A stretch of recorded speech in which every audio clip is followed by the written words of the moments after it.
जय श्री राधे दोस्तों, केपी की वाणी चैनल में आपका स्वागत है। माता रानी का आशीर्वाद पाने हेतु कमेंट में जय माता दी अवश्य लिखे। वहीं अगर आप महाकाल के भक्त हैं तो कमेंट में हर हर महादेव अवश्य लिखें। यकीन जानिए माता रानी संत महादेव की कृपा आप पर और आपके पूरे परिवार पर अवश्य बरसेंगी और आप सब परिवार स्वस्थ एवं सुखी रहेंगे। साथ ही आपकी सभी मनोकामनाएं यथाशीघ्र अवश्य ही पूर्ण हो जाएंगी। दोस्तों, आज की वीडियो में आपको उन दो राशियों के बारे में बताने जा रहा हूं जिनकी सगाई और शादी के योग जो है वो नवरात्रि में बन रहे हैं। ऐसा मैं शुक्र राशि परिवर्तन और गुरु राशि परिवर्तन के आधार पर बताने जा रहा हूं। कल के वीडियो मैंने आपको नवरात्रि में चंद्र राशि परिवर्तन के आधार पर जिन 6 नामों की सगाई होने के योग हैं उसकी जानकारी मैंने दी थी और आज मैं आपको उन दो राशियों के बारे में बताने जा रहा हूं जिनकी शादी 100% हो ही जाएगी नवरात्रि में। तो आपको जैसा कि पता है कि पंजाबी समुदाय में जो है नवरात्रि के 9 दिनों में जो है शादी संपन्न किए जाते हैं और इन 9 दिनों में देवी माँ की कृपा जातकों पर बरसती रहती है। तो उन 9 दिनों में कोई भी शुभ कार्य किए जाते हैं, उसमें किसी प्रकार का कोई दोष नहीं लगता है क्योंकि माँ स्वयं धरती तल पर विराजमान रहती हैं। तो शास्त्रों में भी ऐसा निहित है और विभिन्न प्रकार के जो ज्योतिष हैं वो भी सलाह देते हैं कि आप नवरात्रि के 9 दिनों में परिणय सूत्र में बंध सकते हैं। तो जैसा कि मैंने आपको बता रखा है कि 26 सितंबर, 28 सितंबर, 30 सितंबर, 2 अक्टूबर, 4 अक्टूबर और 5 अक्टूबर के दिन सगाई की तिथि है। तो इन दिनों में शादी के कार्य संपन्न किए जा सकते हैं, परिणय सूत्र में बन सकते हैं। तो उन दो राशियों के बारे में विस्तार से बताऊंगा कि किन नामों से उनके शादी के योग बन रहे, किस दिशा में शादी हो सकती है, कैसा उसका जीवन साथी मिलेगा, कैसा उसका रंग रूप होगा, वह अमीर घर से होगा, गरीब घर से होगा, साथ ही वह मन मुताबिक मिलेगा कि नहीं मिलेगा। तो यह सभी तरह की जो तमाम जानकारी जो है आपको इस वीडियो में मिल जाएगी। उससे पहले मैं आपको बता दूं कि शादी में कब बाधा आती है। हम में से कई ऐसे जातक हैं जो अविवाहित हैं और उनकी शादी अभी तक नहीं हुई है और उनकी आयु 30 वर्ष के अधिक हो गई है या 25 वर्ष से अधिक हो गई है। तो ऐसा क्यों होता है, इसके कारण क्या है?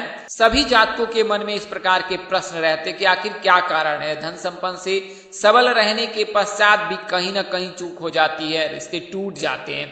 तो ऐसा क्यों हो रहा है? इन सवालों से जो है पर्दा उठाने के लिए आप केपी की वाणी पर संपर्क कर सकते हैं और हम लोग पूर्ण जानकारी देते हैं किस तरह की बाधाएं क्यों आती हैं। उससे पहले मैं आपको बता दूं कि अगर आपकी कुंडली बनी हुई है तो आप उचित शुल्क पर अपनी कुंडली दिखवा सकते हैं और यह जानकारी ज्ञात कर सकते हैं कि आपकी शादी क्यों नहीं हो रही है और उसके कारण क्या है और शीघ्र शादी के निवारण क्या है। अगर किसी प्रकार का कोई दोष लगा है तो उसका निवारण अनिवार्य है। अगर दोष नहीं लगा है तो क्यों शादी में देर हो रही है? कई ऐसे कारण होते हैं जिसके चलते है जो है विवाह में देर होती है। वहीं अगर ऐसे जातक जिनकी कुंडली बनी हुई नहीं है और उनकी आयु 30 वर्ष से अधिक हो गई है और उनकी शादी नहीं हुई है, शादी तय होने के बाद टूट जा रही है, तो अगर आपके साथ भी ऐसा हो रहा है या उन जातकों के साथ ऐसा हो रहा है जो काफी दिनों से उनके माता पिता परेशान है विवाह हेतु, यानी कि अपने बेटे अथवा बेटी के शादी हेतु परेशान है, तो आपको मैं सलाह देना चाहता हूं कि अब आप केपी की वाणी से संपर्क कर अपनी कुंडली दिखाकर विस्तार पूर्वक शादी से संबंधित सभी प्रकार की जानकारी पा सकते हैं। केपी की वाणी के चैनल पर अब तक सैकड़ों जातकों को जानकारी दी गई और सटीक जानकारी दी गई है। कई ऐसे जातक हैं जिनकी आयु 40 वर्ष से अधिक हो गई थी किंतु उनकी शादी नहीं हुई थी और उन्होंने लाख प्रयत्न कर लिए, तमाम तरह की कोशिशें कर ली, निवारण करा लिए, अंत में उन्होंने केपी की वाणी से संपर्क किया और उन्हें यह ज्ञात हुआ है कि उनकी कुंडली में विवाह में देर के योग हैं या उनकी कुंडली में शादी के योग नहीं है, अन्यथा कुंडली में किसी प्रकार का कोई विशेष दोष लग रहा है जिसके चलते उन्हें इंतजार करना पड़ता है। तो अब आप केपी की वाणी से संपर्क कर अपनी कुंडली दिखवाकर विस्तार पूर्वक जानकारी प्राप्त कर सकते हैं कि आपकी शादी कब होगी, कहाँ होगी, कैसे होगी, किससे होगी, किस दिशा में होगी, कितनी दूरी पर होगी, किस नाम से होगी, किस राशि से करनी चाहिए, जीवन साथी का रंग रूप, स्वरूप, स्वभाव और उनका करियर कैसा होगा, आपका करियर कैसा होगा। अगर आप लव मैरिज करना चाहते हैं तो माता पिता की सहमति मिलेगी अथवा नहीं मिलेगी। अगर आप विदेश में सेटल होना चाहते हैं तो आपके लिए विदेश के योग बन रहे हैं कि नहीं, आजीविका का जो योग है वो विदेश में बन रहा है कि नहीं, संतान योग, राज योग, भाग्य योग, स्वास्थ्य योग, सभी तरह की जानकारी अब आपको केपी की वाणी से कुंडली बनाने पर प्राप्त हो जाती है। तो आप मामूली शुल्क पर अपनी कुंडली बनवा सकते हैं, जिसे आप मेहनताना समझ सकते हैं। हमसे जुड़ने के लिए आप संपर्क कर सकते हैं 8521835670। इस नंबर पर आप केपी की वाणी से संपर्क कर सकते हैं। नंबर आपको एक बार और दोहरा देता हूं, 8521835670। तो ये हमारा कांटेक्ट नंबर है। अगर अभी आपको जरूरत नहीं है तो आप नंबर सेव करके रखें। भविष्य में जब कभी जरूरत हो, आपके जानने वाले, आपके पहचान वाले के किसी को भी अगर इस प्रकार की जरूरत हो तो आप उन्हें नंबर अवश्य दे। और यहाँ उचित जानकारी दी जाती है और उचित शुल्क पर उचित जानकारी दी जाती है। तो आप केपी की वाणी से संपर्क कर सकते हैं। वहीं ऐसे जातक जिनकी शादी तय हो चुकी है, उन्हें मैं सलाह दूंगा कि आप अपनी कुंडली मिलान अवश्य करा ले। ज्योतिष शास्त्र की माने तो कुंडली मिलान से यह जानकारी ज्ञात हो जाती है कि विवाह उपरांत आपका वैवाहिक जीवन कैसा रहने वाला है। कई ऐसे जातक हैं जिनकी शादी के पश्चात जो है उनके वैवाहिक जीवन में परेशानी आती है और उनके बीच हमेशा अनबन बनी रहती है, आर्थिक समस्या आती है, स्वास्थ्य को लेकर समस्या आती है, अथवा सेहत को लेकर, उसके अलावा जो है अर्थ और मानसिक रूप से जो है परेशानी का सामना करना पड़ता है। तो ऐसा क्यों होता है आपको बता दूं कि नारी दोष, भकुर दोष, दो तरह के दोष हैं और इन दोनों के तीन प्रकार होते हैं। तो इनमें अगर कोई भी दोष लगता है तो आपको इन परिस्थितियों से गुजरना अवश्य पड़ेगा। वैसे दंपत्ति जिनके विवाह पश्चात जो है वैवाहिक जीवन में परेशानी आ रही है, वो भी संपर्क कर सकते हैं और अपनी कुंडली मिलान कर यह जानकारी प्राप्त कर सकते हैं कि आपके वैवाहिक जीवन में क्यों परेशानी आ रही है। इसके लिए मामूली शुल्क ली जाती है, तथा आप अपने नजदीक के किसी प्रकांड पंडित अथवा ज्योतिष से भी संपर्क कर सकते हैं। हालांकि केपी की वाणी से संपर्क करेंगे तो आपको लिखित में, हिंदी में विस्तार पूर्वक जानकारी दी जाएगी। इसके अलावा आपको मौखिक फोन पर भी समझाया जाएगा कि क्यों देर हो रही है और क्या परेशानी है। इसके अलावा अगर आप अपने बच्चे की कुंडली बनवाना चाहते हैं, नामकरण कराना चाहते हैं, यानी बच्चे का नाम रखना चाहते हैं, तो राशि अनुसार से क्या नाम होगा, कुंडली अनुसार से क्या नाम होगा कि उनका भाग्य चमकेगा, तो आप केपी की वाणी से संपर्क कर सकते हैं। सगाई मुहूर्त, विवाह मुहूर्त, किसी प्रकार का कुंडली में कोई दोष है तो उसका निवारण भी हम लोग करते हैं। तो यह तमाम तरह की जानकारी अब आप केपी की वाणी से प्राप्त कर सकते हैं। आइए अब वीडियो में आगे बढ़ते हैं। तो पहले मैं आपको बता देता हूं कि अमीर घर में कब रिश्ता होता है। तो अगर जीवन साथी के भाव में जो है सूर्य, गुरु, मंगल, चंद्र, बुध आदि की युति हो या वहां पर उपस्थित हो और किसी पापी ग्रह की उपस्थिति ना हो, ना ही वहां पर उसकी दृष्टि हो, ऐसी परिस्थितियों में जो है विवाह अमीर घर में होता है। तो जीवन साथी का जो भाव होता है उसमें मंगल का रहना, सूर्य का रहना, बुध का रहना, शुक्र का रहना, गुरु का रहना, यह शुभ माना जाता है। और इससे जो है जीवन साथी जो है आपके, यानी कि वह वेल सेटल होगा, अमीर घर में आपकी शादी हो सकती है और आपको विवाह उपरांत किसी प्रकार की आर्थिक समस्या का सामना नहीं करना पड़ेगा। इसके अलावा भाग्य भाव को भी देखा जाता है कि भाग्य भाव में किस प्रकार के ग्रह हैं। अगर शुभ ग्रह हैं, यानी कि सूर्य है, मंगल है, गुरु है, तो फिर आपके लिए शुभ योग बनेगा और इससे आपको अमीर घर में शादी के योग बनेंगे।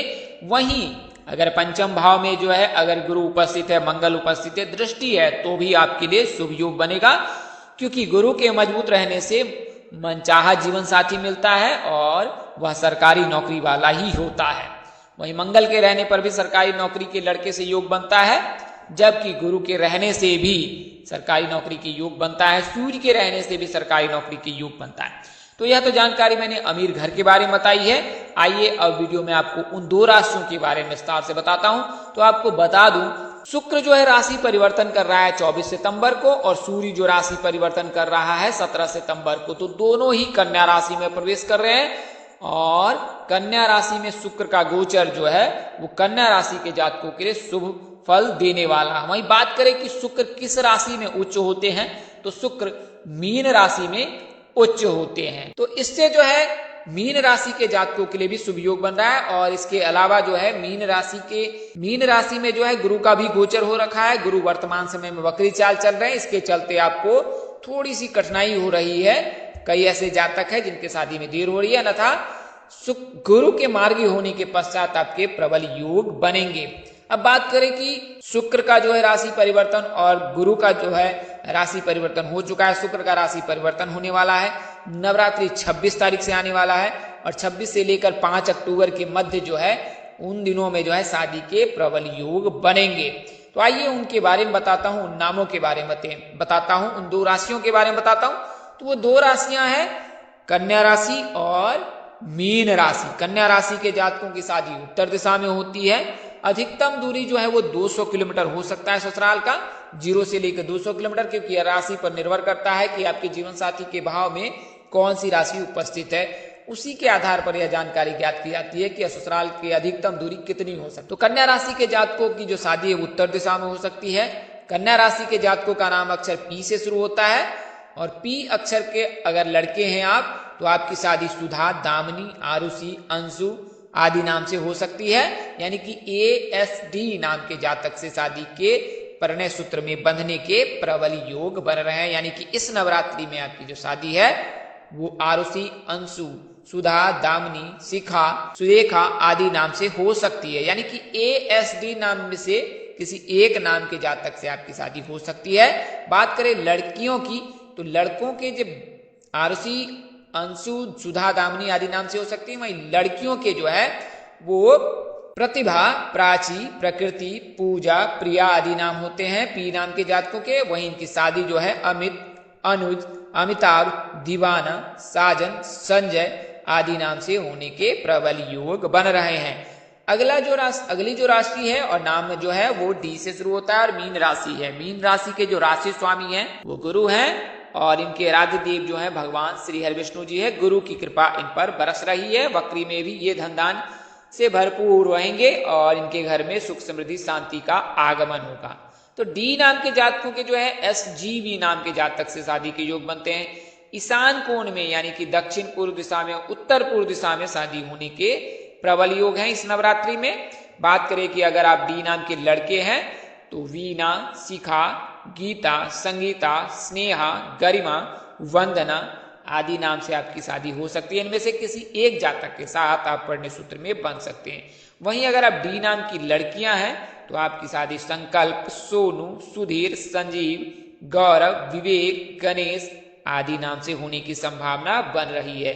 तो दोस्तों मैंने इस वीडियो में आपको उन 2 राशियों की जानकारी दी है जिनकी नवरात्रि में सूर्य के राशि परिवर्तन से, शुक्र के राशि परिवर्तन से 100% योग बन रहे हैं। इस तरह की अन्य जानकारी के लिए चैनल के प्लेलिस्ट अथवा डैशबोर्ड पर जाएं और अपनी राशि अनुसार वीडियो अवश्य देखें। ज्योतिष गणना के आधार पर आपको यह जानकारी दी गई थी, इसमें बदलाव संभव है। इस तरह की अन्य वीडियो देखने के लिए हमारे साथ बने रहें। हमारा उद्देश्य महज आपको सूचना पहुंचाना था, आप इसे सूचना हेतु ले। इसके अतिरिक्त अगर आप इनको मानते हैं, अपनाते हैं अथवा उपयोग करते हैं तो इसके आप जिम्मेवार हैं। आप चाहे तो KP की वाणी संपर्क करें, अपने नजदीक के किसी प्रकार पंडित अथवा ज्योतिष से संपर्क कर अपनी कुंडली दिखाकर सत्य जानकारी ज्ञात कर ले। सत्य जानकारी कहने का तात्पर्य यह है कि आपकी ग्रह दशा में किस तरह के योग हैं, उससे आपको सत्य जानकारी प्राप्त हो जाएगी, व्यक्ति विशेष की जानकारी प्राप्त हो जाएगी। तो हमारे साथ बने रहें। माता रानी कृपा से आपके चेहरे पर हमेशा मुस्कान बनी रहे, आप सब परिवार स्वस्थ एवं सुखी रहे। आप सभी के प्यार और स्नेह के लिए आप सबको हृदय से धन्यवाद करता हूँ। आप लोग इसी तरह हमारे साथ जुड़े रहें। इन्हीं शुभकामनाओं के साथ आपसे विदा लेता हूँ कि जल्द एक नई वीडियो और एक नई जानकारी लेकर आपके समक्ष हाजिर रहूंगा। तब तक के लिए मुझे इजाजत दे। आप जहां रहे मस्त रहे, स्वस्थ रहे, व्यस्त रहे। माता रानी की असीम कृपा पर बरसती रहे।